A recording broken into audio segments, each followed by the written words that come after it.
യോ ഗായ്സ്, അങ്ങനെ ഇന്ന് ഞാൻ ഹെൽത്ത് പാരഡൈസ് സീസൺ 2 മൂന്നാമത്തെ എപ്പിസോഡുമായിട്ടാണ് വന്നിരിക്കുന്നത്. അതിന് മുമ്പായി ചാനൽ ഒന്ന് സബ്സ്ക്രൈബ് ചെയ്ത് നോട്ടിഫിക്കേഷൻ ബെൽ ഓൺ ആക്കി വെക്കാൻ ശ്രദ്ധിക്കുക. അപ്പോൾ നമുക്ക് നേരെ വീഡിയോയിലേക്ക് കിടക്കാം. കഴിഞ്ഞ എപ്പിസോഡ് റെയിനിന്റെ മുന്നിൽ വെച്ച് ചോബയെ അയാൾ അറ്റാക്ക് ചെയ്യുന്നു. എന്നാൽ പെട്ടെന്ന് തന്നെ അവൻ ഹീലായത് കണ്ട് അയാൾക്ക് അത്ഭുതമുണ്ടാകുന്നു. ശേഷം അവിടുന്ന് കട്ട് ചെയ്ത് ഫൂച്ചിയെ കാണിക്കുന്നു. അയാൾ ദോഷിയെ വെറുതെ വിട്ട് താനിപ്പോൾ ആരെയും കൊല്ലാനുള്ള മൂഡിലല്ല എന്ന് പറയുന്നു. അതേസമയം മെയ് ആകെ തളർന്ന ഒരു അവസ്ഥയിലായിരുന്നു. അങ്ങനെ ഫൂച്ചി അവളെ തന്റെ മെഡിസിൻസ് യൂസ് ചെയ്ത് രക്ഷിക്കാമെന്ന് പറയുന്നു. പകരം അവളും ടെൻസന്മാരുടെ കൂട്ടത്തിലുണ്ടായിരുന്ന ആളാണെന്ന് മനസ്സിലായ അവന് അവരെപ്പറ്റി എക്സ്പ്ലെയിൻ ചെയ്യണമെന്ന് അവളോട് പറയുന്നു. അങ്ങനെ തന്റെ ഫ്രണ്ട്സ് മരിച്ചതിനെ തുടർന്ന് ഫൂച്ചി കുറച്ച് സീരിയസ് ആവാൻ തീരുമാനിക്കുന്നു. ഇതേസമയം ഗബിമാറു ബാക്കിയുള്ളവർ വിളിച്ച് അവനെ താവോ കൺട്രോൾ ചെയ്യുന്നതിനായി തന്നെ അറ്റാക്ക് ചെയ്യാൻ വരാൻ പറയുന്നു. പക്ഷെ തമയ്ക്ക് അത് ഒട്ടും ഇഷ്ടപ്പെടുന്നില്ല. നിനക്ക് തോന്നുമ്പോൾ പ്രാക്ടീസ് ചെയ്യാൻ വേണ്ടിയാണോ ഞാൻ ഇവിടെ ഇരിക്കുന്നത് എന്നൊക്കെ പറഞ്ഞ് അയാൾ ദേഷ്യപ്പെടുന്നു. പക്ഷെ ഗബിമാറു തന്റെ മെമ്മറീസ് തിരിച്ചു വന്നെങ്കിലും ബാറ്റിലേക്ക് ഇനിയും മെച്ചപ്പെടാനുണ്ട്. സോ അതുകൊണ്ട് തന്നെ ഒന്ന് ഹെൽപ്പ് ചെയ്യാമോ എന്ന് ഗബിമാറു ചോദിക്കുന്നു. പക്ഷെ ഷിയോൺ അവൻ്റെ സ്വഭാവം മാറിയ താൻ അവനെ സീരിയസ് ആയിട്ട് വിട്ടുമെന്ന് പറയുന്നു. നുറുകയും അതിനോട് യോജിക്കുന്നു. അങ്ങനെ തമിയ തോമയുടെ കെട്ടയച്ചു വിട്ട് തൻ്റെ സോഡ് അവന് നൽകുന്നു. അങ്ങനെ തോമ നേരെ നിന്ന് ഗബിമാറുവിനെ അറ്റാക്ക് ചെയ്യുന്നു. എന്നാൽ ഗബിമാറു അവൻ ഫാസ്റ്റ് ആണെന്ന് മനസ്സിലാക്കുന്നു. എങ്കിലും അവൻ്റെ കണ്ണ് യൂസ് ചെയ്യാതെ പകരം താവോയിൽ കോൺസെൻട്രേറ്റ് ചെയ്ത് അയാളെ അവൻ ബീറ്റ് ചെയ്യുന്നു. അങ്ങനെ തമിയെ വന്ന് അയാളെ അറ്റാക്ക് ചെയ്യാൻ ശ്രമിക്കുന്നു. പക്ഷേ പെട്ടെന്ന് ഗബിമാറു താവോ യൂസ് ചെയ്ത് ഇയാൾ ഭയങ്കര സ്ട്രോങ് ആണെന്ന് മനസ്സിലാക്കുന്നു. പക്ഷേ അയാളുടെ താവോ വീക്ക് പോയിന്റ്സിൽ ജസ്റ്റ് ടച്ച് ചെയ്തപ്പോഴേക്കും തമിയെ തെറിച്ചു പോകുന്നു. അങ്ങനെ നുറുകയും അറ്റാക്കിന് പോയത് കണ്ട് ഷിയോൺ അവരോട് നിൽക്കാൻ പറഞ്ഞ് അവൻ്റെ പുറകെ പോകുന്നു. അങ്ങനെ താവോ യൂസ് ചെയ്യാൻ പഠിച്ച ഗബിമാറു ആയിരക്കണക്കിന് വർഷങ്ങളായി ഇത് ട്രെയിൻ ചെയ്യുന്ന ടെൻസൻസിനെ തനിക്ക് ഒരിക്കലും തോൽപ്പിക്കാൻ പറ്റില്ല എന്ന് മനസ്സിലാക്കുന്നു. അങ്ങനെ നുറുകയുടെ കൂടെ ബാക്കിയുള്ളവരും അറ്റാക്കിനായി വരുന്നു. അങ്ങനെ ഗബിമാറു നുറുകയെ പിടിച്ച് അവരുടെ താവോ എനർജി വെച്ച് തന്നെ അവരെ കൗണ്ടർ ചെയ്യുന്നു. ഇത് കണ്ട് നുറുകൈ അതൊരു കിടിലൻ ട്രിക്കായിരുന്നു എന്ന് പറയുന്നു. കൂടാതെ ഇത് വെച്ച് അയാൾക്ക് ടെൻഷനെ കൊല്ലാൻ സാധിക്കുമെന്നും അവൻ പറയുന്നു. പക്ഷെ ഗബിമാറു അതിന് ഞാൻ ഇനിയും നന്നായി പ്രാക്ടീസ് ചെയ്യേണ്ടി വരുമെന്ന് പറയുന്നു. ഇതേസമയം ഷിയോണിന് ഗബിമാറു ഇത്രയും പവർഫുൾ ആയതുകൊണ്ട് അത്ഭുതമുണ്ടാകുന്നു. പക്ഷേ അവൻ അതേസമയം ഒരു ക്രിമിനൽ കൂടി ആയതുകൊണ്ട് അവനെ പൂർണ്ണമായി തനിക്ക് വിശ്വസിക്കാൻ സാധിക്കില്ല എന്നും അയാൾ ഓർക്കുന്നു.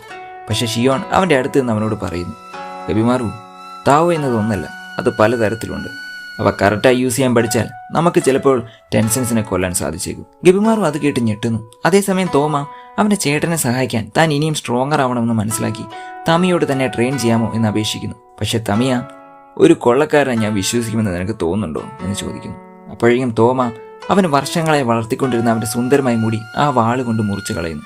ശേഷം ഇനി തന്നെ പഠിപ്പിക്കാമോ എന്ന് ചോദിക്കുന്നു. അങ്ങനെ തമിയ കൺവിൻസ്ഡായി അവൻ്റെ റിക്വസ്റ്റ് അക്സെപ്റ്റ് ചെയ്യുന്നു. പക്ഷെ തോമ അവരെ മനസ്സിലോർക്കുന്നു, സ്ട്രോങ്ങർ ആവാൻ ഞാൻ ആരുടെ കാല് വേണമെങ്കിലും പിടിക്കും. അങ്ങനെ എനിക്ക് ഒറ്റയ്ക്ക് ഫൈറ്റ് ചെയ്ത് പിടിച്ചു നിൽക്കാൻ സാധിക്കും. എന്നിട്ട് ഞാൻ ഇവരെല്ലാം കൊന്നതിന് ശേഷം നിന്നെയും രക്ഷിക്കാൻ വരാൻ ചേട്ടാ. പക്ഷെ അതേസമയം ചോബെ കഷ്ടിച്ച് റെയിനോട് പിടിച്ചു നിൽക്കാൻ ശ്രമിക്കുന്നു. അങ്ങനെ ചോബയ്ക്ക് ഇവന് ഞാൻ നേരത്തെ കണ്ട ടെൻഷന്മാരുടെ കൂട്ടത്തിലുള്ളതാണെന്ന് മനസ്സിലാകുന്നു. പക്ഷെ റെയിൻ അവൻ്റെ റീജനറേറ്റീവ് എബിലിറ്റി കണ്ട് കൈയടിച്ചുകൊണ്ട് താൻ അവനിൽ ഇൻട്രസ്റ്റഡ് ആയെന്ന് പറയുന്നു. വൈത്താൻഹുവ എന്നൊരു ഫ്ലവർ അവനെ അറ്റാക്ക് ചെയ്ത് അവൻ്റെ താവ് കൺസ്യൂം ചെയ്ത് അവനെ കൊല്ലേണ്ടതായിരുന്നു. പക്ഷെ അവൻ എങ്ങനെയോ അതിനോട് അഡാപ്റ്റഡായി. അങ്ങനെ തനിക്ക് അവനെ കൂടുതൽ സ്റ്റഡി ചെയ്യണമെന്ന് പറഞ്ഞ് അയാൾ അവനെ അറ്റാക്ക് ചെയ്യുന്നു. ഇത് കേട്ട് ഞെട്ടിയ ചോബെ അവിടെ നിന്ന് ഓടുന്നു.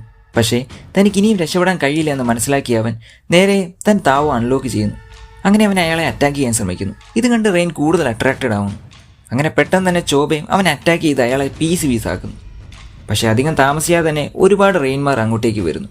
അങ്ങനെ ഞെട്ടിയ ചോബയോട് അവനെ താൻ റിസർച്ചിനായി കാസ്റ്റിലേക്ക് കൊണ്ടുപോകണമെന്ന് പറയുന്നു. അങ്ങനെ ചോബയെ അയാൾ അറ്റാക്ക് ചെയ്ത് അവൻ ബോധം കെട്ട് വീഴുന്നു. അങ്ങനെ സ്വപ്നത്തിൽ കുട്ടിയായ ചോബയെ കാണിക്കുന്നു. ഒപ്പം തോമയെ താൻ തേടി വരുമെന്നുള്ള പ്രോമിസും ഓർത്ത് അവൻ ഞെട്ടി എണീക്കുന്നു. പക്ഷെ അവൻ എണീറ്റതും ഒരു കട്ടിൽ അവനെ കെട്ടിയിട്ടിരിക്കുന്നു. ശേഷം റെയിൻ അയാളുടെ ഫീമെയിൽ ബോഡി അവേക്കൻ ചെയ്ത് അവൻ്റെ അടുത്തേക്ക് വരുന്നു. അങ്ങനെ അവനാണ് തൻ്റെ റിസർച്ചിലേക്കുള്ള ഫൈനൽ കീ എന്ന് തിരിച്ചറിഞ്ഞ അവൾ അവനെ കൂടുതൽ അറിയുന്നതിനായി താൻ ബോട്ട് സൂട്ട്സ് പെർഫോം ചെയ്യാൻ പോവാണെന്ന് പറയുന്നു. അതിനു മുന്നേ ചെറിയൊരു ഡിസ്ക്ലൈമർ. കൊച്ചു പിള്ളേർ ആരെങ്കിലും കാണുന്നുണ്ടെങ്കിൽ അണിച്ചിട്ട് പോടേ. ഉള്ള കാര്യം ഞാൻ പറഞ്ഞേക്കാം.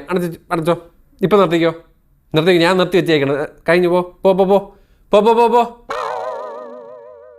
Would, fire, earth, metal and water. അങ്ങനെ ഈ 5 ടൈപ്പ് ഓഫ് താവുകളാണ് ഉള്ളത്. അവ പരസ്പരം കണക്റ്റഡ് ആണ്. ഒരു വ്യക്തിയുടെ താവോ അതിൻ്റെ കോണ്ടാക്റ്റിലൂടെ നഷ്ടപ്പെടും. പക്ഷേ അതേസമയം ആ കോണ്ടാക്റ്റിലൂടെ തന്നെ താവോ റീസ്റ്റോർ ചെയ്യാനും കഴിയും. അങ്ങനെ അവൻ്റെ താവോയും ഇതിലൂടെ റീസ്റ്റോർ ചെയ്യാമെന്ന് അവൾ പറയുന്നു. അങ്ങനെ പറഞ്ഞു പോകുക റെയിൻ രണ്ടുപേരുടെയും സഹകരണമില്ലാതെ ബോട്ട്സ് പെർഫോം ചെയ്യാൻ കഴിയില്ല. അതിനാൽ അവൻ എന്തെങ്കിലും പ്രിഫറൻസ് ഉണ്ടോ എന്ന് ചോദിക്കുന്നു. അപ്പോൾ മണ്ടനായി ചോബെ അവൻ ഈ ഐലൻഡ് എന്താണെന്ന് തന്നോട് വിശദീകരിക്കാൻ പറയുന്നു. അതേസമയം തന്നെ ഫൂച്ചിയും മെയ് തന്നോട് പറഞ്ഞ കാര്യങ്ങൾ അവരോട് വിശദീകരിക്കുന്നു. ഇവൾ പറഞ്ഞതനുസരിച്ച് ഈ ടെൻസനും ഐലൻഡുമൊക്കെ ഉണ്ടാക്കിയത് ഒരൊറ്റ ആളാണ്, അതും ഒരു മനുഷ്യൻ. കാരണം പണ്ടൊരു പ്രശസ്ത സന്യാസി ഉണ്ടായിരുന്നു. അയാൾ ഇമ്മോർട്ടാലിറ്റി ലഭിക്കാൻ വേണ്ടി റിസർച്ച് ചെയ്തുകൊണ്ടേയിരുന്നു. അങ്ങനെ ഈ ലോകത്ത് എല്ലാം ഉണ്ടാക്കിയിരിക്കുന്നത് താവോയിൽ നിന്നാണെന്ന് മനസ്സിലാക്കിയ അയാൾ നേരെ ഈ ഐലൻഡിലേക്ക് വരുന്നു. അങ്ങനെ ഇവിടെയുള്ള താവോ എന്ന പ്ലാന്റും ഹ്യൂമനെ മിക്സ് ചെയ്ത് അയാൾ ടെൻസനെ ഉണ്ടാക്കുന്നു. പക്ഷെ എന്തിനാണ് ഇവർ ഇവിടെ തന്നെ കൂടി നിൽക്കുന്നതെന്ന് യൂസറിക ചോദിക്കുന്നു.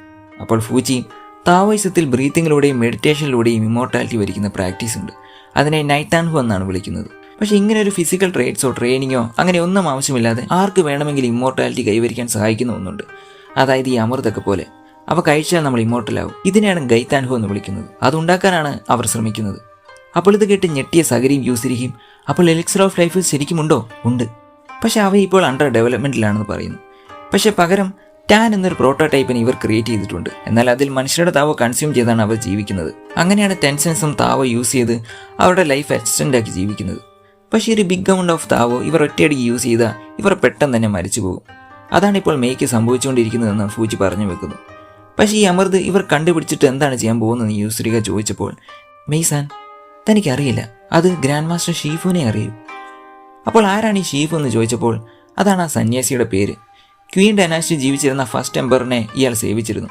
പക്ഷേ ഇമ്മോർട്ടാലിറ്റി വരിക്കാൻ വേണ്ടി അയാൾ ഒരുപാട് ഗുഡ് ഫാമിലീസിൽ നിന്ന് 3000-ഓളം കുട്ടികളെയും 100ഓളം പണിക്കാരെയും തട്ടിക്കൊണ്ടുപോയിരുന്നു. ചിലപ്പോൾ അയാൾ ഇപ്പോഴും ഇവിടെ എവിടെയെങ്കിലും റിസർച്ച് ചെയ്തുകൊണ്ടിരിപ്പുണ്ടായിരിക്കും. അതേസമയം തന്നെ റെയിനും ഈ സ്ഥലം പ്രൊഡ്യൂസിനും എക്സ്പെരിമെന്റ്സിനും വേണ്ടിയുള്ള ഒരു ഗാർഡൻ ആണെന്ന് പറയുന്നു. അപ്പോൾ ചോബെ അപ്പോൾ ഇവിടെ കാണുന്ന ജീവികളെല്ലാം നിങ്ങൾ ഉണ്ടാക്കിയതാണോ എന്ന് ചോദിക്കുന്നു. അവൾ അതേ എന്നും ഓരോന്നിനും ഓരോ പർപ്പസോടെയാണ് തങ്ങൾ ഉണ്ടാക്കിയതെന്നും അവൾ പറയുന്നു. ഹോക്കോയെ ക്രിയേറ്റ് ചെയ്തത് എങ്ങനെയാണ് ഇമ്മോർട്ടൽസ് ജീവിക്കുന്നത് എന്ന് പഠിക്കുവാൻ വേണ്ടിയാണ്.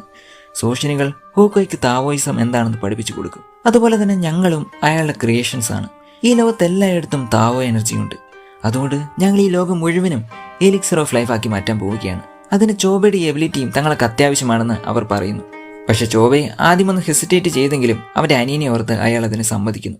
ഇതേസമയം മേയുടെ ഉള്ളിലെ താവോ തീരാറായതിനാൽ അവളും ഒരു ട്രീ ആയി മാറാൻ തുടങ്ങുന്നു. കൂടാതെ ബോട്ട് സ്വിച്ച് വെച്ച് അവളെ ഹീൽ ചെയ്യാനും കഴിയില്ലായിരുന്നു. കാരണം അവളുടെ ഓവ്യൂൾ റെയിൻ പണ്ട് നശിപ്പിച്ച് കളഞ്ഞു എന്ന് പറയുന്നു. അങ്ങനെ അവളും റെയിനുമായിരുന്നു ഗ്രാൻഡ് മാസ്റ്റർ ക്രിയേറ്റ് ചെയ്ത ആദ്യത്തെ 2 സ്റ്റുഡൻസ് എന്ന് മെയ് പറയുന്നു. പക്ഷെ റെയിൻ എക്സ്പെരിമെന്റ്സിനായി ഒരുപാട് പേരെ കൊല്ലാൻ തുടങ്ങി. അങ്ങനെ അതിനെ എതിർത്ത മെയ്യെയും അയാൾ തടവിലിടുന്നു. ശേഷം അവൾ അവിടെ നിന്ന് രക്ഷപ്പെട്ട് ഹോക്കോയുടെ അടുത്തെത്തുന്നു. അതേസമയം മെയ് വീണ്ടും ട്രീ ആകാൻ തുടങ്ങുന്നു. അങ്ങനെ വേറെ വഴിയില്ലാതെ ഹോക്കോ തൻ്റെ താവ് വെച്ച് അവളെ ഹീൽ ചെയ്യാമെന്ന് പറയുന്നു. പക്ഷെ മെയ് അതിന് സമ്മതിക്കുന്നില്ല. എന്നാൽ ഹോക്കോ ഇത് തൻ്റെ ഒരു പ്രായശ്ചിത്തമാണെന്ന് പറയുന്നു. എന്തെന്നാൽ ഹോക്കോയുടെ മുന്നിൽ വെച്ചായിരുന്നു അവൻ്റെ ഫാമിലി ട്രീ ആയി മാറിയത്. അവരുടെ വില്ലേജിലെ അവസാനത്തെ വ്യക്തിയായിരുന്നു ഹോക്കോ. അങ്ങനെ ഒരു ദിവസം തനിക്കും ട്രീ ആയി മാറേണ്ട സമയം വന്നെന്ന് മനസ്സിലാക്കിയ ഹോക്കോ അതിനായി ചെന്നപ്പോഴാണ് അവിടെ വെച്ച് മെയ്യെ അവൻ കണ്ടത്. ശേഷം അവളെ തൻ്റെ മോളെ പോലെയാണ് അയാൾ ശുശ്രൂഷിച്ചത്. എന്നിരുന്നാലും അവൾ ഈ ഐലൻഡിൽ നിന്ന് രക്ഷപ്പെടുത്തേണ്ടതായിരുന്നു എന്ന് എനിക്ക് അറിയാമായിരുന്നു. എങ്കിലും എൻ്റെ സ്വന്തം സ്വാർത്ഥതയ്ക്ക് വേണ്ടി താൻ അവളോട് ഇത്രയും നാളും കള്ളം പറഞ്ഞു എന്ന് ഹോക്കോ പറയുന്നു. അങ്ങനെ പൊട്ടിക്കരഞ്ഞുകൊണ്ട് മെയ് അത് നിഷേധിച്ചുകൊണ്ട് നമ്മൾ ശരിക്കും ഒരു ഫാമിലി പോലെയായിരുന്നു എന്ന് പറഞ്ഞ് അയാളുടെ ആ സാക്രിഫൈസിനെ അക്സെപ്റ്റ് ചെയ്യുന്നു. അങ്ങനെ ഹോക്കോയെ അവളുടെ താവോയാക്കി മാറ്റി അവൾ അങ്ങനെ ചൈൽഡായി മാറുന്നു. ശേഷം ഗുഡ് ബൈ ഫാദർ എന്ന് പറഞ്ഞ് എപ്പിസോഡ് 3 അവസാനിച്ചു. വീഡിയോ ഇഷ്ടമായ ലൈക്ക്, ഷെയർ ആൻഡ് സബ്സ്ക്രൈബ്. പിന്നെ കമൻറ്റ് കൂടി ചെയ്യാൻ ശ്രദ്ധിക്കുക. അടുത്ത വീഡിയോയുമായി ഉടനെ വരാം. അതുവരേക്കും ടേക്ക് കെയർ.